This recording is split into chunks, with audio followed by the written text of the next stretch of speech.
Hey guys, want to make this video to hopefully help someone show you how to fix the clunking noise that's due to the sway bar end links nuts being loose.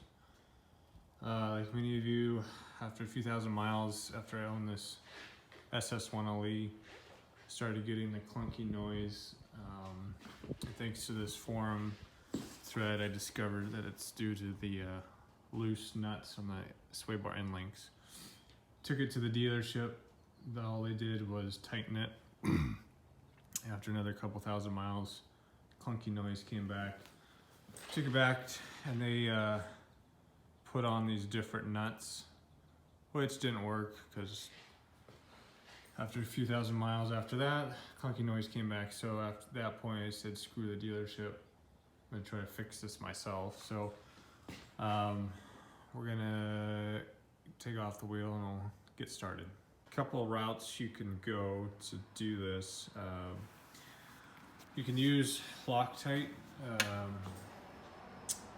I chose to try these Nordlock washers. They're pretty cool. Here's the part number. I got these at Fastenal.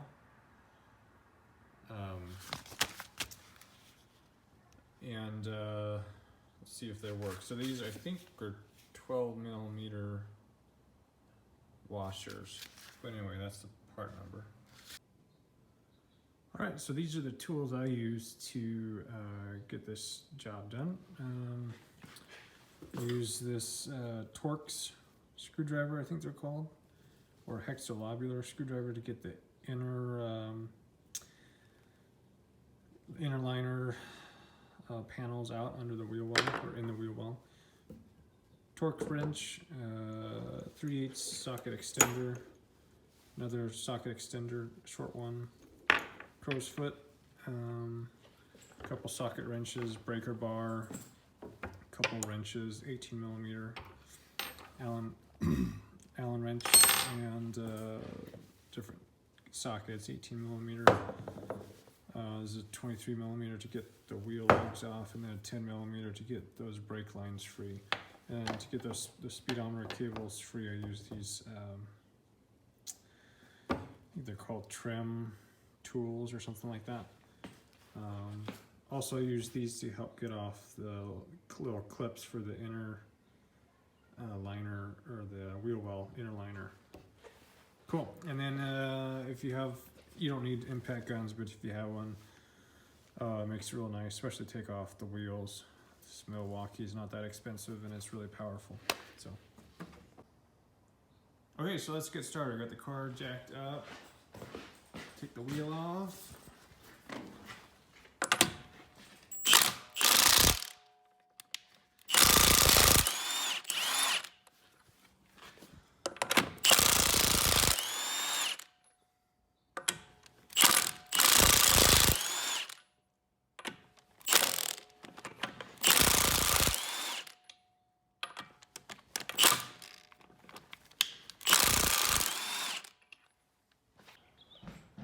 Wheels off. All right, so this is what we're gonna do behind here.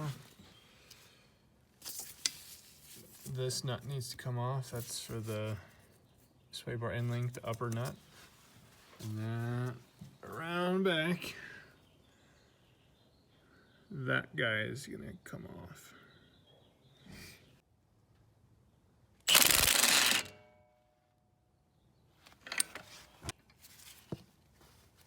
To get it completely off, I'm actually having to put this Allen wrench in there and then loosen it with a wrench. I'm just gonna take off or remove this brake lines and speedometer lines with this 10mm. Can remove this with one of these tools. Get that out of there. One tip to get better access is turn the wheel like that to get better access. So then you get it off like this. That Allen wrench will stop there, and then you can just get it off like this.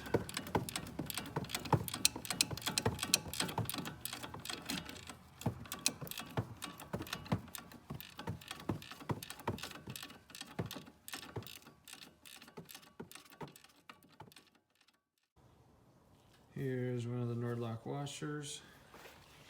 So we take that, slip it on there, and you see the fits on really nicely.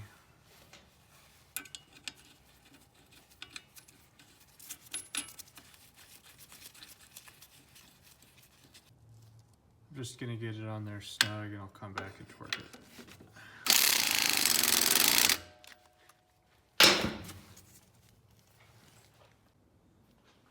Okay, the lower one is a little more difficult to get to. But I think what I'm gonna do is grab these. I love these wrenches, by the way. They're the snap-on extra long wrenches, the breaker bar or breaker end, and then the ratchet end. So we're gonna slip on this guy here. Let's see.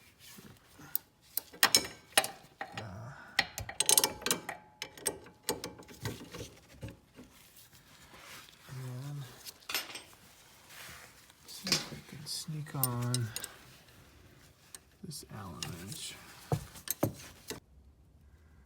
Okay, so loosen this guy up. You can see I got an Allen wrench on the center there. Keep this assembly from spinning.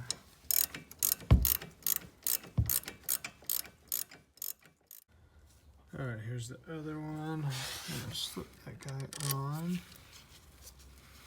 And this is the second nut that Chevrolet gave me, but didn't work. It's kind of interesting. I'm gonna go ahead and reuse these. I hope that's okay with these Nordlock washers, but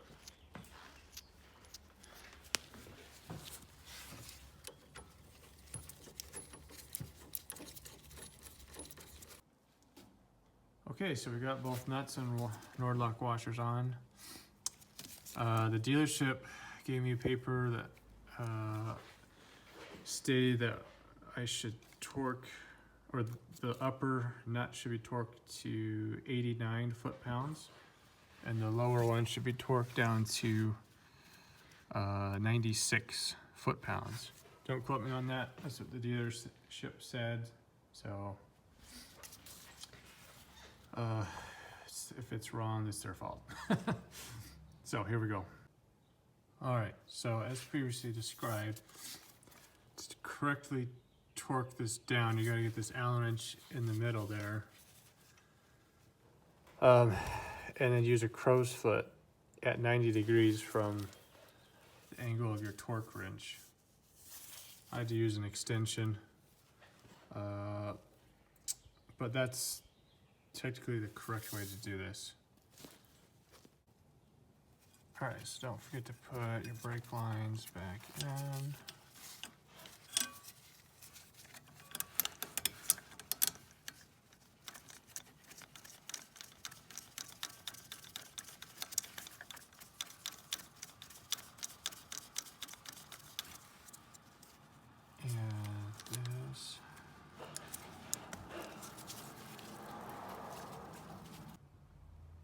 Okay guys, so we're gonna do the lower one now. And again, roughly 90 degrees on the crow's foot, as close as you can. Already have Allen wrench on there. So we can slip this on there like so. All right, so this is the current situation. I had to take off this panel, which covers up a few things, including the brake line.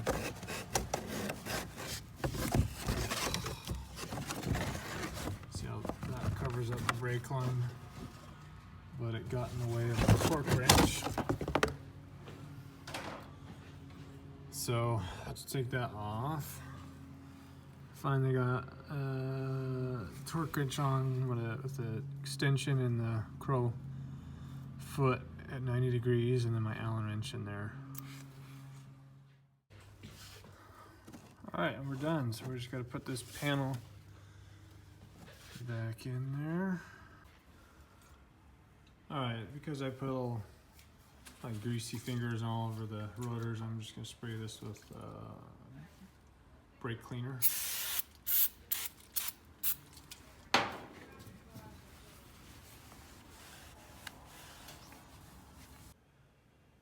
All right, guys, all done.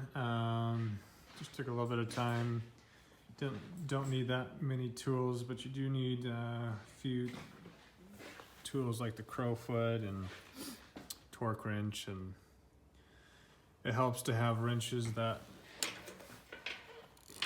you can get into tight spots with and have good ratcheting mechanism like these snap-on tools. Some may say, or a lot of people may say, well, what's the point in doing this by yourself or buying the tools to do it when you have a warranty? You can just take it to the dealership. Well, it was a huge pain in the ass to do that. In my experience, I had to take it there twice and they didn't really fix it. So, my opinion is it's worth learning how to do at least, regular maintenance stuff on your own car, having tools to do it, and it just in the long run, in my opinion, it saves you money if you can do basic things yourself.